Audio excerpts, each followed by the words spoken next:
芒果是夏日的心脏，内心橙黄似太阳。炎炎夏日，少不了一杯好喝又好看的杨枝甘露。您知道外面卖10几块钱一杯的杨枝甘露是怎么做的吗？今天我来教你，几块钱就能做一大杯，学会再也不用出去买了。首先准备一个可爱的芒果，顺着核给它切开，在芒果肉上面改10字花刀，不要切断。改好刀以后，沿着果肉把皮片下来。芒果肉很光滑，安全第一，不要伤到手。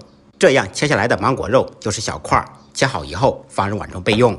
再来少许火龙果，切成小丁，搭配下颜色和味道。切好以后放入碗中备用。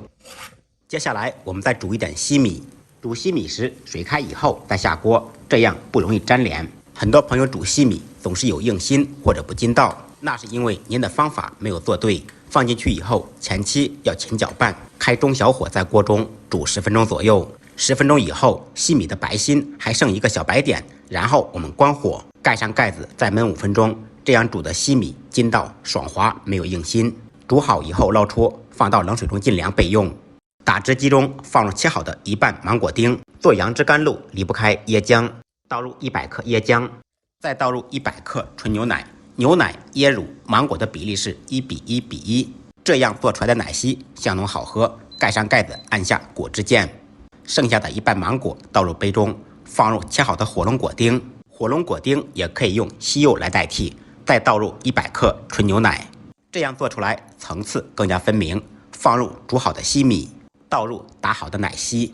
我大概算了一下，自己做成本超不过10块。但是物有所值，料多实惠，不放任何添加剂。最后再放入一点芒果、火龙果丁，一道香浓好喝的梅汁甘露就做好了。放到冰箱冷藏再饮用，味道更佳。学会的同学点赞、收藏、转发，动起手来做一下。不好喝，您提着芒果来找我。再忙再累，记得按时吃饭。下期视频见，拜拜。